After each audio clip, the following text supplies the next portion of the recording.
Bonjour, je suis Commun Jonathan et bienvenue à l'école du dimanche.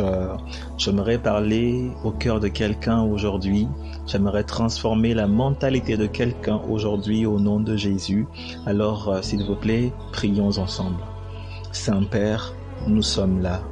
Viens maintenant, Seigneur, nous élever au niveau de la connaissance qui nous permet d'être efficaces ici-bas au nom de Jésus. Amen. J'aimerais parler de l'esprit de richesse. Si vous voulez bien, entrons ensemble dans la Bible, dans le livre de Matthieu, au chapitre 25, à partir des versets 14 à 18. Alors, je lis dans la version Bible de Jésus-Christ. Car il en sera comme d'un homme qui, partant pour un voyage, appela ses esclaves et leur remit ses biens. Il donna à l'un 5 talents, à l'autre 2 et au troisième 1. À chacun selon sa propre capacité, et immédiatement après il partit. Mais celui qui avait reçu les 5 talents s'en alla, les fit valoir et gagna 5 autres talents. De même aussi celui qui en avait 2 en gagna 2 autres. Mais celui qui n'en avait reçu qu'un alla et creusa dans la terre et y cacha l'argent de son maître. Fin de citation. Vous voyez, si je dois commencer par vous expliquer ce que c'est que l'esprit de richesse, j'aimerais d'abord parler un peu avec vous de la richesse tout court. D'accord. Alors, qu'est-ce que la richesse? Si on me demandait cela, je répondrais que être riche, c'est le fait de posséder des biens qui vous rapportent de l'argent. C'est ce que je dirais. C'est cela, être riche, pas plus, pas moins. Être pauvre, c'est avoir des biens qui vous rapportent des dettes. C'est cela, être pauvre. Être pauvre n'est pas forcément le fait de ne pas avoir des sous. Ça peut être le cas parce que généralement, la plupart des pauvres n'ont pas de sous. C'est vrai. Mais vous pouvez avoir des biens et ces biens vont vous rapporter des dettes et non de la richesse. Par exemple, quand vous avez une maison qui est à vous, vous habitez cette maison qui vous appartient, elle est à votre nom, mais elle ne vous rapporte pas de la richesse. Pourtant, vous avez un bien qui est très important, mais elle ne vous rapporte pas de la richesse. Elle vous rapporte plutôt des dettes parce que chaque année, vous payez l'impôt foncier sur cette maison. Donc, la maison que vous possédez qui est en votre nom vous rend pauvre au lieu de vous enrichir. Vous me comprenez? Donc, lorsque vous avez des biens qui ne vous rapportent pas de l'argent, mais qui vous rapportent des dettes, ça c'est la pauvreté. C'est la pauvreté, ce n'est pas de la richesse. La richesse, c'est quand vous possédez des biens qui vous rapportent de l'argent. Là, on peut commencer à parler de vous en termes de richesse. C'était important que je vous le dise parce que dans le monde spirituel, c'est pratiquement la même chose. Quand je veux vous parler maintenant de l'esprit de la richesse, je vais faire référence à vos talents, à vos dons, à vos aptitudes, à ce que vous savez faire et tout ça qui sont considérés spirituellement comme étant des biens, tout comme votre maison ou votre voiture ou votre entreprise. Vous me comprenez? Vos talents, vos dons, vos compétences sont tout aussi des biens. Dans le langage du monde spirituel, ce sont des biens qui sont à vous et qui vous ont été donnés par Dieu. D'où la parabole que nous venons de lire là. Dans cette parabole, il est question d'un homme qui part en voyage et qui distribue ses biens à ses serviteurs. Il leur distribue ses biens de manière différente. Avant, quand je lisais cette portion de la Bible, je me disais, oh là là, Dieu veut dire par là que on est tous avec un destin, à savoir que certains sont nés pour être riches et d'autres sont nés pour être pauvres. Quand on voit qu'il donne à l'un 5 talents et au dernier un seul talent, on se dit tout de suite que Dieu a déjà déterminé qui serait riche et qui serait pauvre. En tout cas, c'est comme ça que je voyais les choses. Malheureusement, je n'étais pas assez futé avant. Grâce au Saint-Esprit qui m'a ouvert les yeux, j'ai compris que c'était carrément faux et que j'étais à côté de la plaque. Non, ce que Dieu voulait démontrer à travers cette parabole quand il donne 5 talents à l'un et 1 talent au dernier, ce qu'il veut démontrer, il veut dire que nous ne sommes pas pareils. Nous sommes différents les uns des autres. Nous n'avons pas les mêmes aptitudes, nous n'avons pas les mêmes qualités, nous n'avons pas les mêmes compétences, vous me comprenez, nous n'avons pas les mêmes dons. Un point c'est tout, nous sommes différents. Et parce que nous sommes différents, il fallait que dans la parabole, Dieu puisse mettre un point d'honneur à différencier chacun. Et c'est pourquoi, pour marquer cette différence, dans la parabole, le maître donne différentes sommes à chacun. Et il est précisé quelque part que c'est selon la capacité de chacun.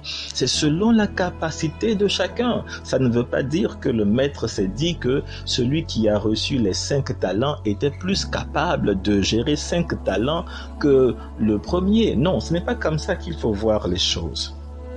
Je vais vous dire comment le Saint-Esprit m'a expliqué cela. En fait, quand dans la parabole ici, il est dit que c'est selon la capacité de chacun, Dieu veut simplement dire que en donnant 1 talent au dernier, le maître était convaincu qu'avec 1 talent, ce monsieur était capable de faire autant que celui qui avait reçu 5 talents. Est-ce que vous voyez? En donnant 2 talents au deuxième, le maître était convaincu qu'il était capable de faire autant que celui qui a reçu 1 seul talent.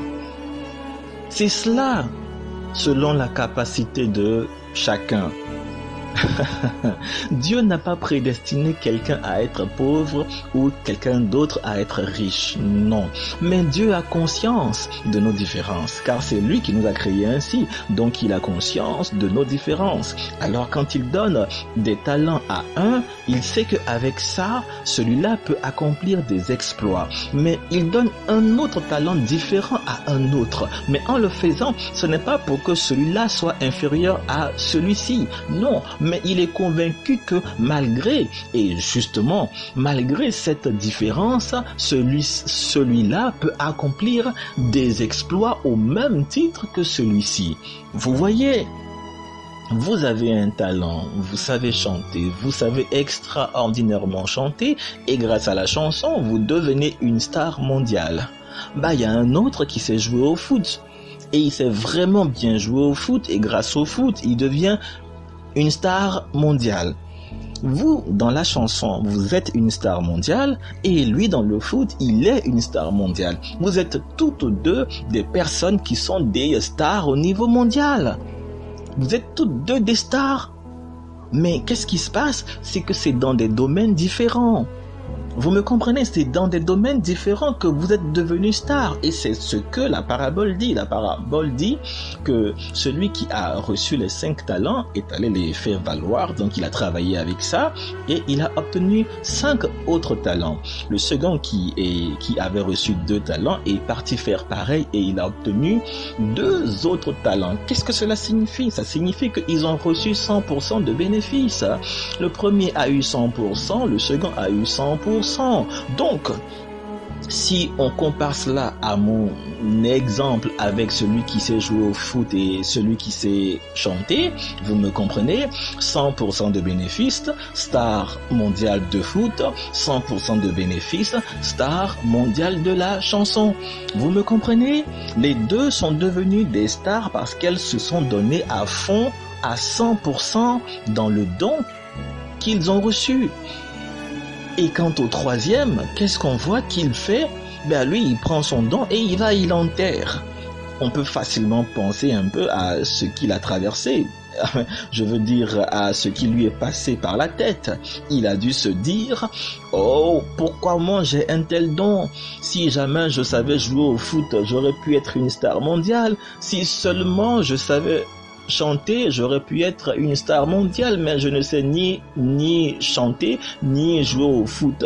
Et tout ce que je sais faire, c'est ceci ou c'est cela. Vous me comprenez? Il y a beaucoup de gens qui méprisent et qui minimisent le don que Dieu leur a donné.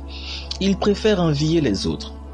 Ils préfèrent apprécier ce que les autres ont. Ils préfèrent valoriser ce que les autres ont. Mais quant à eux, c'est de la dévalorisation. Ils se dévalorisent. Et souvent, c'est vrai que souvent, ça a d'abord commencé par leurs parents qui les ont minimisés, par leurs amis qui les ont dévalorisés. C'est vrai, c'est vrai, c'est vrai. Mais c'est dommage que l'opinion des autres ait autant d'influence sur votre vie. C'est vraiment dommage que votre vie soit si dépendante de ce que les autres pensent de vous. Même si les autres vous minimisent, le plus important c'est de savoir si vous minimisez. Ok, c'est vrai qu'on ne peut pas faire forcément l'unanimité, on ne peut pas être apprécié de tous, hein, d'accord. Donc il y aura des gens sur votre route pour vous dire que vous n'êtes rien, que vous n'irez nulle part, que vous ne réussirez pas. Ça pourrait être vos parents, ça pourrait être vos amis, ça pourrait être votre mari ou votre femme, ça pourrait être beaucoup de gens. Mais ce qui est plus important, ce n'est pas ce qu'ils pensent, c'est ce que Dieu pense de vous et ce que vous-même vous pensez de vous-même. Mais en ce qui concerne Dieu, la question est réglée avec la parabole. Hein? En ce qui concerne Dieu, ce que Dieu pense de vous, la question est réglée.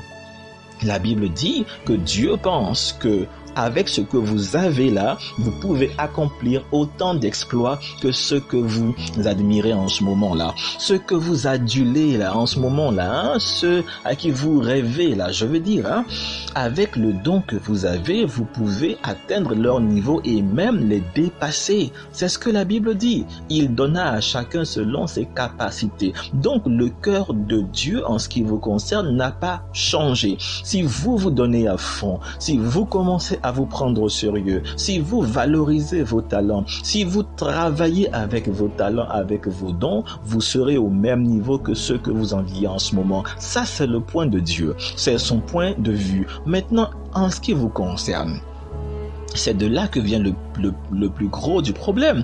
Parce que le monsieur qui est parti enterrer son don là, le problème vient de lui parce que le maître lui a fait confiance, mais c'est lui-même qui n'a pas eu confiance en lui. C'est lui qui n'a pas eu confiance en lui. Et vous êtes là en ce moment en train de vous plaindre de tout ce que vous n'avez pas. Je n'ai pas ci, je n'ai pas ça, je n'ai pas comme ci, je n'ai pas comme ça. Tout le temps en train de vous plaindre. Mais vous avez quelque chose au moins.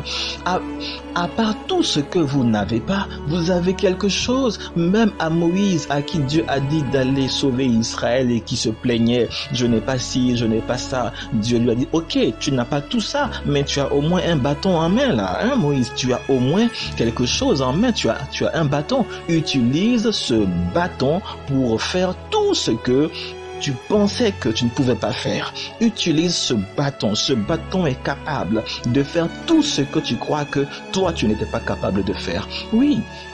Ce n'est pas par pur hasard que Dieu vous a donné le don que vous avez. Ce n'est pas par pur hasard que vous savez faire ce que vous savez faire, car ce que vous savez faire, beaucoup de gens ne savent pas le faire. Ce que vous êtes capable de faire, il n'y en a pas beaucoup qui peuvent le faire. Mais alors, qu'est-ce que vous attendez? Mettez-vous en valeur, mettez vos dons en valeur, travaillez avec ça, donnez-vous à fond dans tout ce que Dieu vous a donné. Vous avez une femme, vous avez un mari, investissez-vous dans l'autre et ainsi de suite. Investissez-vous chacun l'un dans l'autre. Investissez dans vos enfants. Investissez dans vos enfants. Investissez jusqu'à ce que cela produise quelque chose. Écoutez, ne minimisez pas vos enfants. Ne les méprisez pas. Ne méprisez pas votre femme ou votre mari. Non, mais investissez en chacun. Ce n'est pas que ça. Vous avez une entreprise. Investissez dans vos collaborateurs. Ce n'est pas en méprisant vos collaborateurs que votre entreprise va prospérer. Non, vous n'irez jamais jusqu'à un succès mondial si vous méprisez vos collaborateurs. Votre entreprise ne bougera pas, elle ne réussira pas, elle n'ira pas loin si vous méprisez ceux qui travaillent avec vous, ceux qui travaillent pour vous, elle n'ira pas loin. Non! Ce n'est pas en méprisant ses dons, ce n'est pas en méprisant ce qu'on possède qu'on devient riche. Au contraire, c'est en mettant en valeur. Où est-ce que vous avez vu quelqu'un devenir super riche en méprisant ce qu'il possède? C'est pas possible. C'est en donnant de la valeur, en reconnaissant la valeur de ce que vous avez, que vous pouvez accéder à les domaines de la richesse. C'est ce que la Bible dit. C'est ce que je veux vous communiquer aujourd'hui. Renoncez dès maintenant à l'esprit de pauvreté qui vous emmène tout le temps à mépriser vos possessions. Vous n'êtes pas né pour être pauvre, mais c'est parce que vous vous méprisez. Vous croyez ce que les gens disent à propos de vous. Vous vous minimisez, vous vous dévalorisez. Et à cause de cela, vous restez là et vous ne bougez pas. Mais cessez maintenant toutes ces choses-là. Renoncez maintenant à l'esprit de pauvreté et commencez à reconnaître votre valeur. Ce n'est pas de l'orgueil. Reconnaissez que vous êtes compétent pour être riche. Reconnaissez que vous avez les atouts qu'il faut pour être riche, pour être prospère. Reconnaissez que vous avez ce qu'il faut pour changer le monde, pour accomplir des exploits. Parce que le premier a eu 100% de bénéfices, tout comme le second. Peu importe votre domaine, vous pourrez devenir star mondiale comme les autres. Oui, peu importe votre domaine, vous pourrez devenir star au niveau mondial si vous le voulez, si vous le décidez, si vous vous mettez à fond, si vous travaillez à fond. Je vous dis à 100%, c'est pas du genre être nonchalant là, non, écoutez, ce n'est pas comme ça. Je vous dis que si vous travaillez à fond, si vous vous donnez à fond, je précise bien, si vous vous donnez à fond, donnez-vous à fond. Est-ce que vous savez ce que cela signifie, se donner à fond? Et est-ce que vous avez une idée de ce que cela signifie? Quand vous ne croyez pas dans quelque chose, on sait comment vous vous comportez, hein? Un peu ceci, un peu cela. Mais quand vous croyez dans quelque chose, vous vous donnez à 100%. Donnez-vous à 100% dans ce que vous possédez. Donnez-vous à 100% dans vos compétences et dans vos qualités. Je vous dis quelque chose de vrai. Je vous dis quelque chose de vrai. La Bible dit que si vous le faites ainsi, vous irez d'exploit en exploit. Vous irez de grandeur en grandeur, de gloire en gloire. D'ailleurs, nous parlerons la semaine prochaine, si Dieu le veut, de l'esprit de gloire. Mais maintenant, j'espère que vous avez compris ce que c'est que l'esprit de la richesse et que vous allez maintenant cultiver, travailler vos dons, les mettre en valeur, les valoriser et devenir les superstars de demain. Que le Seigneur vous bénisse. Bien, si ce message vous a fait du bien, je vous demanderai de vous abonner afin de recevoir les prochains et surtout de ne pas oublier de communiquer ce message aux personnes que vous aimez. Sur ce, que Dieu vous bénisse. À bientôt.